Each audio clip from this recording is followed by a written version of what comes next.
Eastbound freight out of Chama, New Mexico often required helper units to make it up the 4% grade to Cumbres Pass. From the early days of the Denver and Rio Grande, a helper locomotive would be put on in Chama to help get the loads up to Cumbres Pass. Once there, the locomotive would be uncoupled and run light back to Chama. For the 100-year anniversary of the K-36, the Cumbres and Toltec Scenic Railroad, in conjunction with Dak Dillon Photography, recreated 2 of these trains in August of 2025. A typical consist would include boxcars, livestock cars, and oil tank cars from the Gramps Oil Field near Chama, destined for the refinery in Alamosa, Colorado. From the earliest days of the railroad, helper units were common between Chama and Cumbres Pass, as shown in these photographs by Otto C.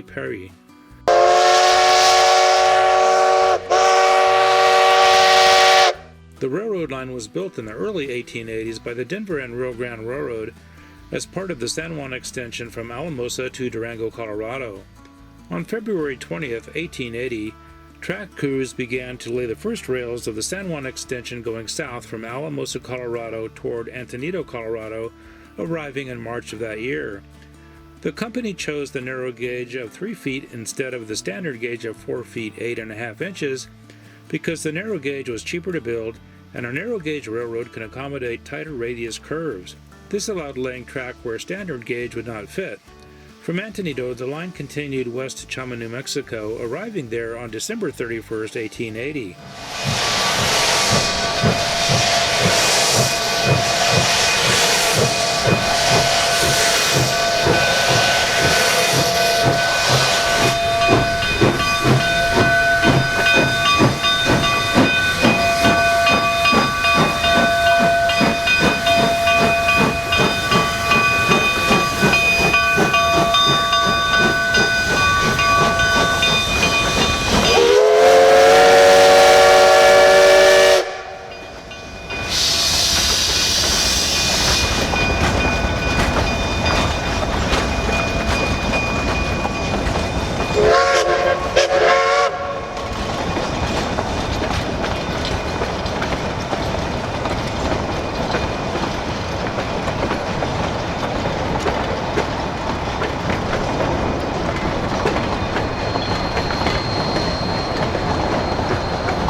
The 64 miles between Antonito and Chama has 2 tunnels, a 10,015-foot mountain pass, and skirted the 600-foot Toltec Gorge. The line then went on towards Durango, Colorado. The purpose of this extension was to tap into the mineral resources around Silverton. The facilities at the pass were built by the railroad to support the turning of the helper locomotives on their return to Chama and provide water to locomotives after the climb. Some of these structures at the pass, including the depot, were demolished when Highway 17 was realigned.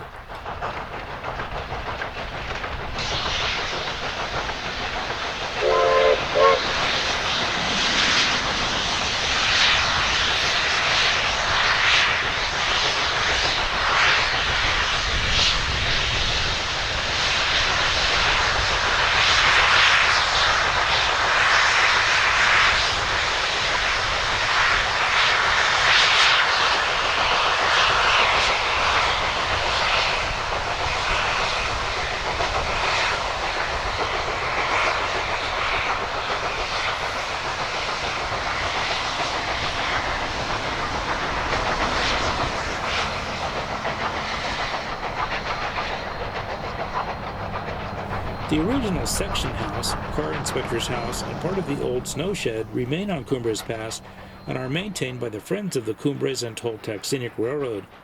At present, no one lives at the summit of Cumbres Pass, though when the railroad operated as a common carrier line, railroad personnel were stationed at the pass full-time.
Regular passenger service was provided by the San Juan Express, running from Alamosa to Durango, which was discontinued in 1951, although numerous rail fan specials operated over the line until September 1967.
Freight service on the line ended in 1968, and since 1970, the railroad for Chama to Antonito has been owned and operated by the Cumbres and Toltec Scenic Railroad, which operates trains over the pass during the tourist season. When the Denver and Rio Grande Western Railroad arrived in Chama, other railroad companies were formed to take advantage of local forests. This created a flourishing logging economy for the town. There were lumber mills located to the west and south of Chama. These mills provided a steady stream of revenue for the railroad lasting until abandonment in the late 1960s. After World War II, there was an oil boom in Farmington, New Mexico. This boom provided a surge of revenue for the railroad. This revenue consisted of 60-car pipe trains going west from Antonito. The Gramps Oil Fields of southern Colorado provided oil cargo for trains from Chama to Antonito. The lumber mills also provided a steady stream of revenue, although this was less important than oil.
All of these successes had drawbacks. The major issue with the line was Cumbres Pass itself.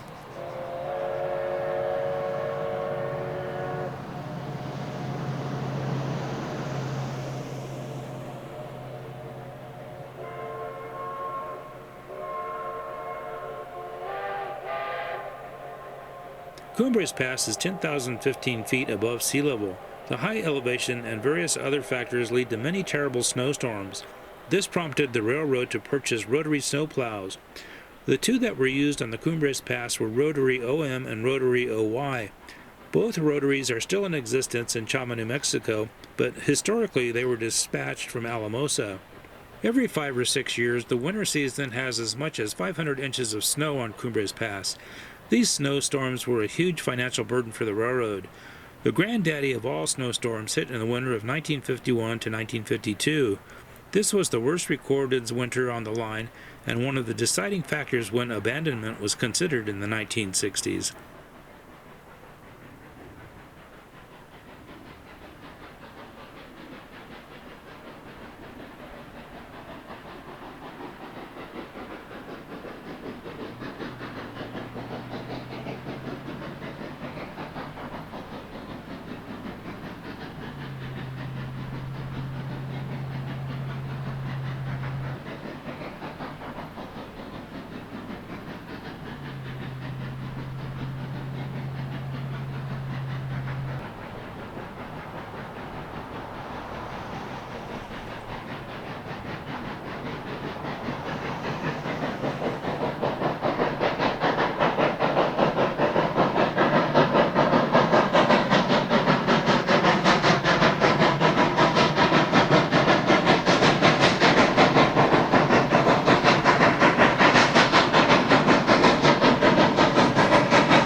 In September 1968, the Denver and Rio Grande Western Railroad filed for abandonment of its narrow gauge lines.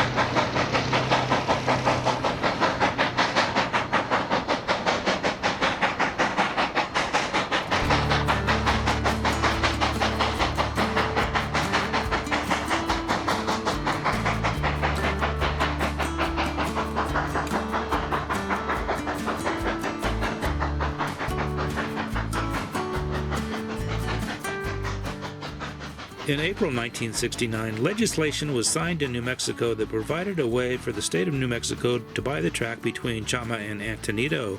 In 1970, Colorado passed similar legislation. The two states took joint ownership of the line, and by 1971, the Cumbres and Toltec Scenic Railroad was formed. Thanks for watching, and stay tuned for more videos from the 100th anniversary of the K-36 steam locomotive.